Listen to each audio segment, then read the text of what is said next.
guess. Once upon a time, there was a woman and her son, and they lived in a darling little house on the outskirts of town. They lived there modestly, and they lived off the land. They had chickens and a beautiful cow that gave them milk. One day, Mama realized that the cow was getting older and her value was going down, and she told Jack, "Jack, take her to town, get as much money as you can, and be careful on the road." So Jack took off, and he started down the road with old Bessie. He hadn't gone far when he came across a man who said, "Oh, what a fine-looking cow that is." And Jack said, "Yes, she's been my favorite. I'm on my way to sell her."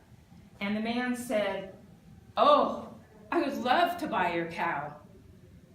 And Jack said, "Well, I kind of need a lot of money for this cow." And the man said, "Oh, I have something even better. Put out your hands."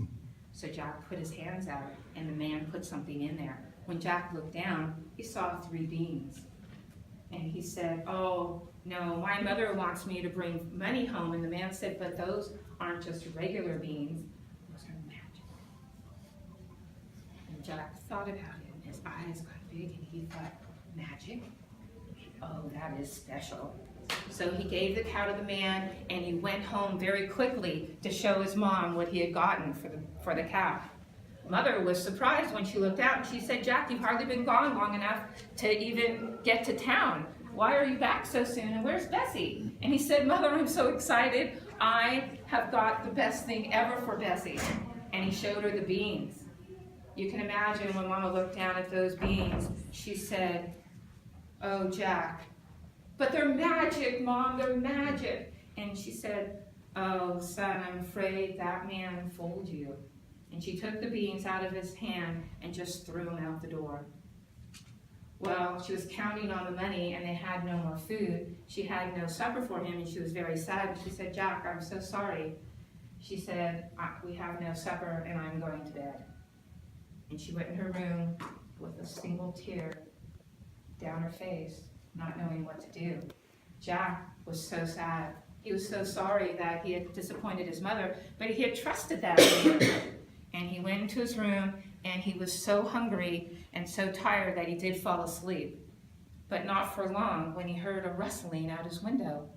And he woke up, and he looked out that window, and he saw something that he had never seen before. There were leafy green something out there, and he ran over, and when he looked out, it was the biggest beanstalk he had ever seen in his life.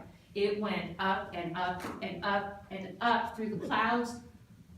It was the biggest thing he'd ever seen, and he was a climber, so out he ran and up he went. And when he came through the clouds and looked as far on the far horizon, he saw a castle. So he ran over to the castle, knocked on the door, and when the door opened, all he saw was the big giant feet of what turned out to be a woman. It was a giant's castle, and she was his friend that helped in the house. It was like his housekeeper. She's looking for who knocked on the door and couldn't find him, and he's tugging at her socks. And she looked down and she said, "Oh, are you a boy?" And he said, "I am. I'm Jack." And she said, "You better get out of here. This is the giant's house, and he eats boys."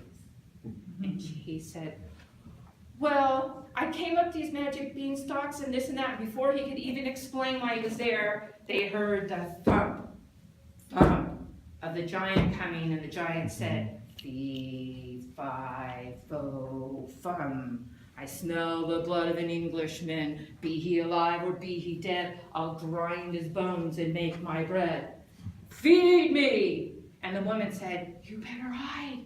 So Jack ran and hid behind her broom, and the woman went over, and the giant was so upset he kept pounding on the table. And the woman said, calm down. There's no boy here." And he said, "I smell him. Bring me a boy." And the woman said, "You know what? I'm going to bring you your gold. Your gold always calms you down." And she brought his big bag of gold, and he sat there making towers of gold pieces, counting them over and over and over till he was so tired he fell asleep.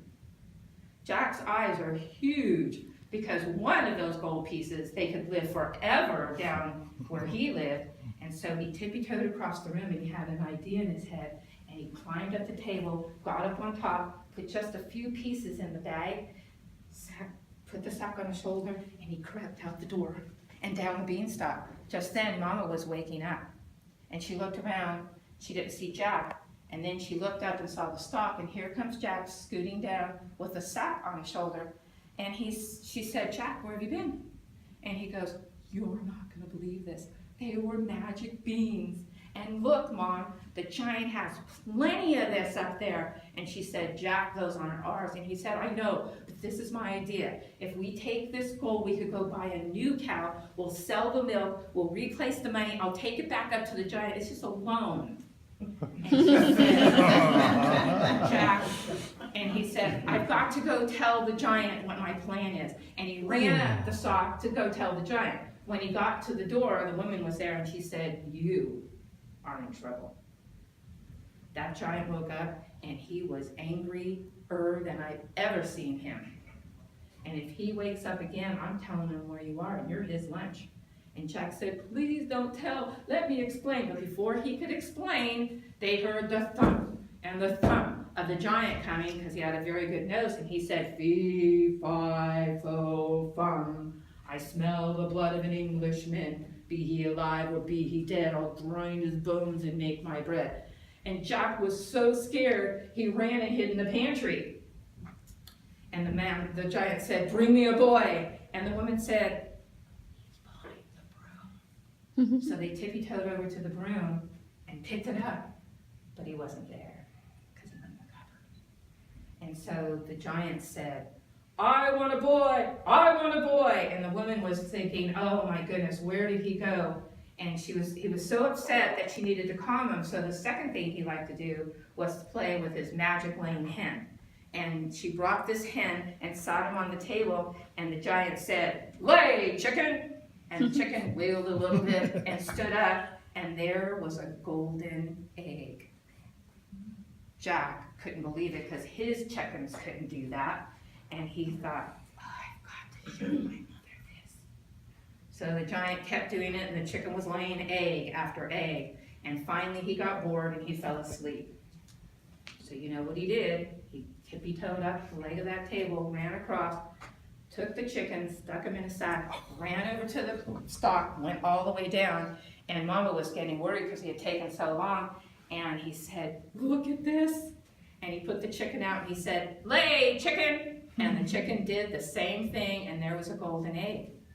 Well, Mama couldn't believe this, and he said, "Look it, we'll get her to lay a few eggs. I'll take her back up. I'll explain to the giant." And Mama said, "I don't think it's a good idea." But Jack didn't listen. He went up that stalk, got to the door, and now the woman was ready just to catch him. But he scooted by her feet, and he hid behind the drapes. When the giant woke up this time, he said, "Fee, fi, fo, fum." And before he could even say that, the woman said, "You are much too upset. I'm getting your harp." So she got his magic harp and put it on the table. And this harp was played herself and would sing. And she sang so gently that the giant went right to sleep. Jack came out from behind that curtain, grabbed the harp, ran down the road, but the harp could talk. And as he's running, the harp's saying, "Giant! Giant! He's taking me!" And the giant woke up and saw his harp going down with this boy. So he got up and he started to run. And Jack was running faster, and he was running, and he got to the stalk, and he slid down as fast as he could. And he couldn't even explain to Mama because he didn't have time, because when he looked up, the giant was coming down. He looked over, grabbed the axe, whack, whack, whack, and the beanstalk went, and it landed with the giant on it, and it went all the way down. So when they stood on the edge and looked down, they never saw the giant again. What they did with all of those treasures, we never know. But that was the end of the giant and the beanstalk.